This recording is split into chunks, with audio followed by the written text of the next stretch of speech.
Welcome back, everyone, to another edition of Popcorn Diaries. I'm Joe. And I'm Adriana. And today we are going to run down our list of guilty pleasure movies we love to watch that aren't necessarily very good, but you just can't stop from watching them. We're also going to run through our favorite picks for movies that are just so bad you can't stop watching those either. And then, of course, we will wrap it up with our one singular pick for the absolute worst movie of all time. So, Adriana, let's go ahead and get started. Let's take it away. Let's hit your guilty pleasure movie number one.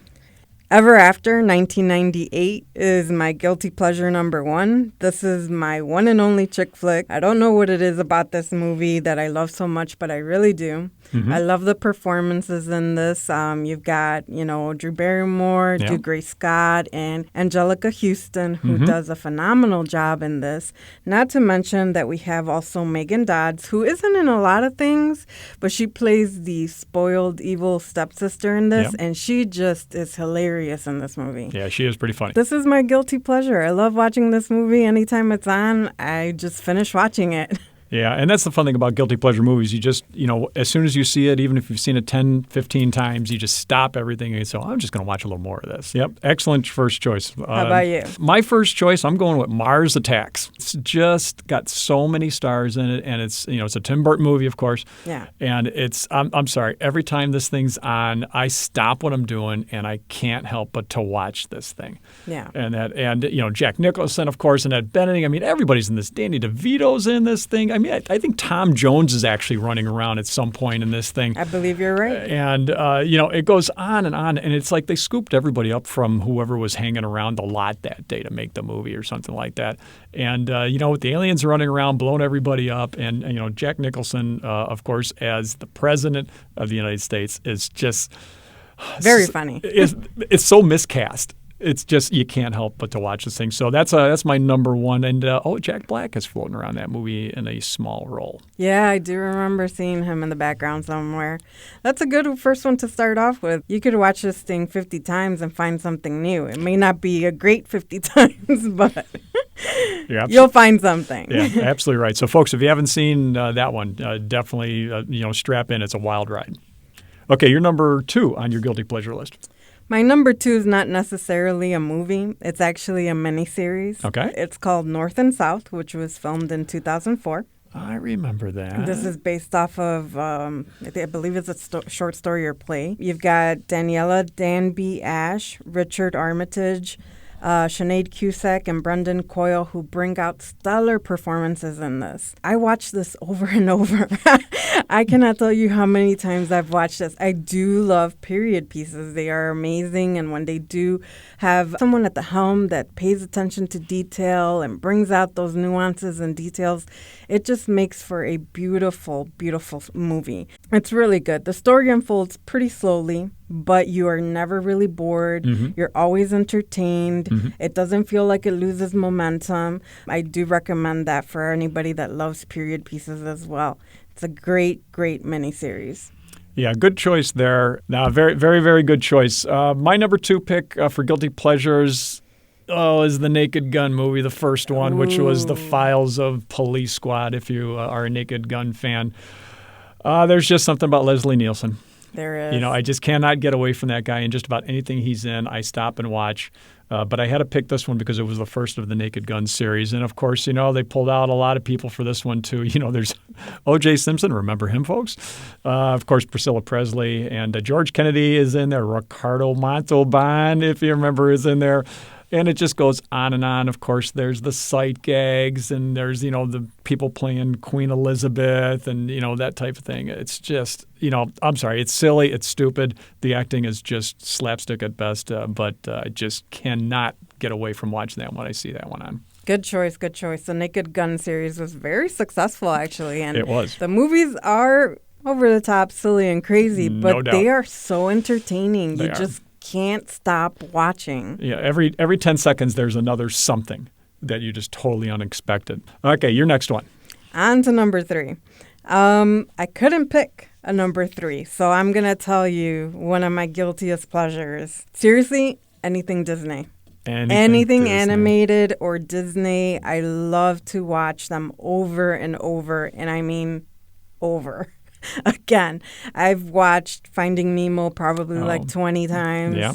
I've watched Beauty and the Beast way too many times. Yeah, another great one. These movies are just so phenomenal. They're spectacular. Yes, the stories are, Disney, and they're children's stories. Yeah, but there's nothing wrong with that. There isn't. There are some great comedic performances in different movies, especially like the Toy Story series. Sure. You've got some hidden adult humor in there for you. Absolutely. Lots of little references. There's so many little each movie references another movie, so I love that about Disney. You've got other studios jumping on the animation bandwagon, so Sony came out with some great movies as well. So running down the line, I would say Toy Story, Epic, Hotel Transylvania, Wreck-It Ralph, Frozen, Rise of the Guardians. I mean, the list goes on and on.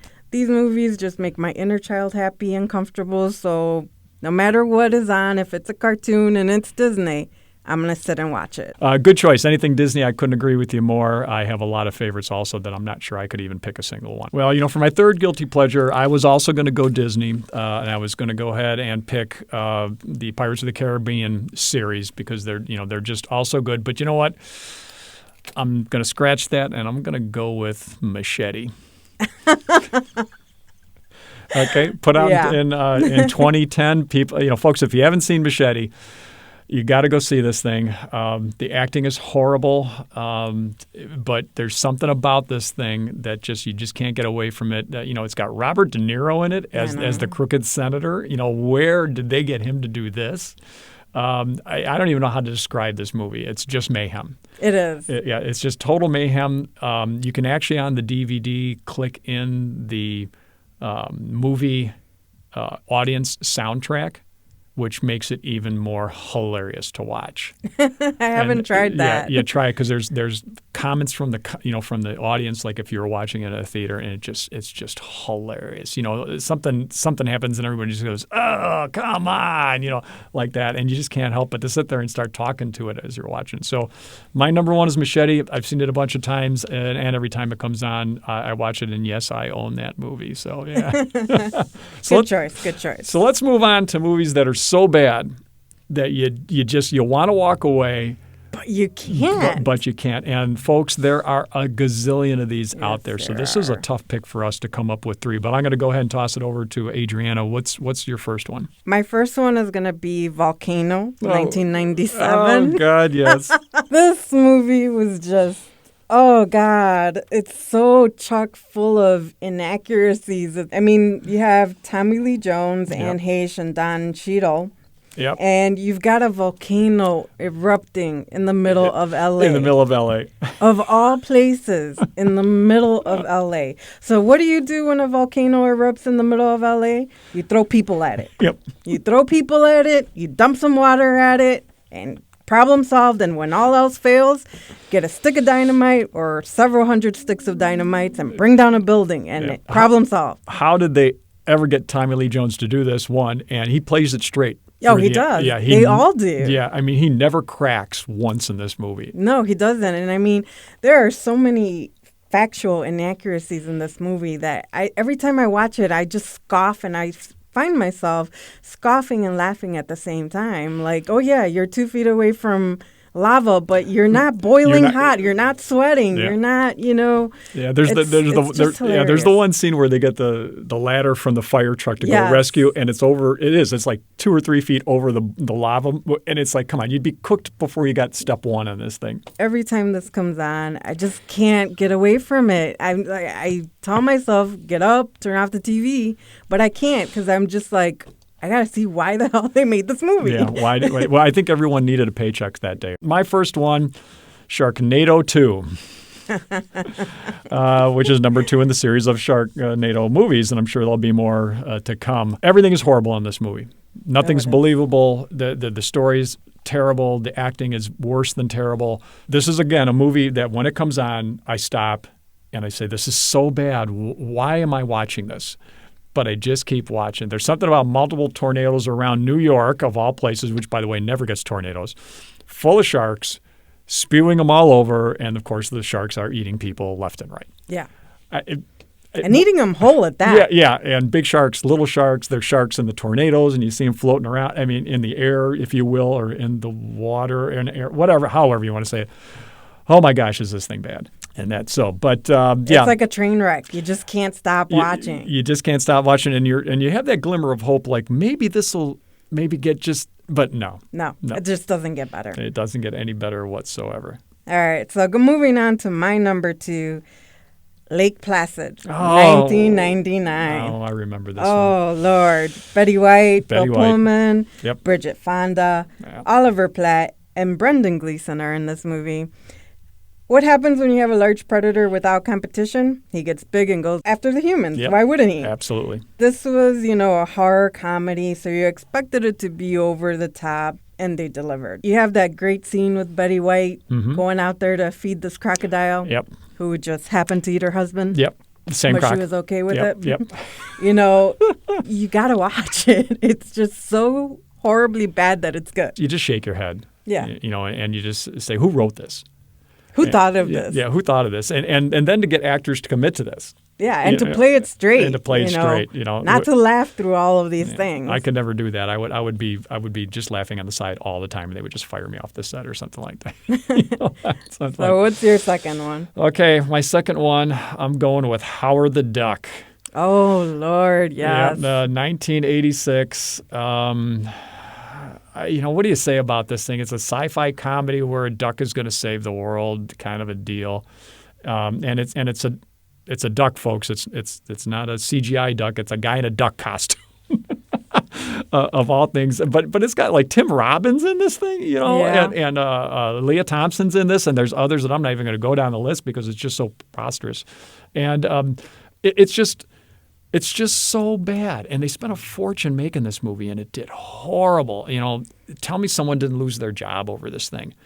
Because they thought this was the next best thing that was going to be for moviegoers back in '86 and that. So, folks, if you haven't seen it, you'll understand why you just can't stop watching this thing because it's just so out of place and so wrong. Yeah. Well, a little bit of a spoiler alert for any of you that haven't seen Guardians of the Galaxy. Howard the Duck makes a small comeback. He actually comes out in this movie twice. Oh, I didn't know that. He's got 2 very minor second scenes, and it's kind of funny to see him back after so many years. Yeah. But yeah, I mean, I've watched that movie too, and it is funny. You got to give it that. It is really funny. You just got to roll with this comedy. Yeah, check your brain at the door. Yeah, it's really just sit there, and it's mindless humor, so it's awesome. So that brings us to each of our pick for the worst movie of all time. Kind of what was the studio thinking? Did they really think they were going to make any money off of something like this? So, Adriana, what do you got? Okay. So this movie was so horrible that I still can't believe I watched the whole thing. This movie is called The FP. Okay. It was filmed in 2011. All right. So pretty much imagine Solid Snake meets Snake Plissken meets Dance Dance Revolution. Yes, I did say Dance Dance Revolution. Yeah, I remember that craze. What could go wrong? Well, pretty much everything. The premise of this movie is just so ridiculous. 2 gangs in the middle of a turf war fighting it out through a lethal game of DDR. This is one of the worst movies I've ever watched. Pretty bad. I may have to force myself to actually sit down and watch the whole thing just so I can appreciate its awfulness. Exactly. Is that a word, awfulness, folks? So which was your movie? Okay, this one I just couldn't get away from. I had several on my list, and I narrowed it down to Battlefield Earth with John Travolta. Oh, my God. Oh, folks, this movie is so bad. This is so miscast for John Travolta and others. That everybody had to be broke and just needed money to do this or something. Whoever approved this to be made, I hope is out of a job. There's nothing good about this movie. It's to see John Travolta as an alien who's going to wipe out the world and take all the resources, and because that's the premise of the movie. Sorry, spoiler alert there. Is so bad. I mean, because Travolta's done some really great stuff. He's done some mediocre stuff too, but this one is just so bad. So these were our picks for all the horrible things that are out there floating around that you can either check out here at the library or, any of your service providers can definitely show you. This is going to be it for us today. So thanks for joining us today. I'm Adriana. And I'm Joe. And this was Popcorn Diaries.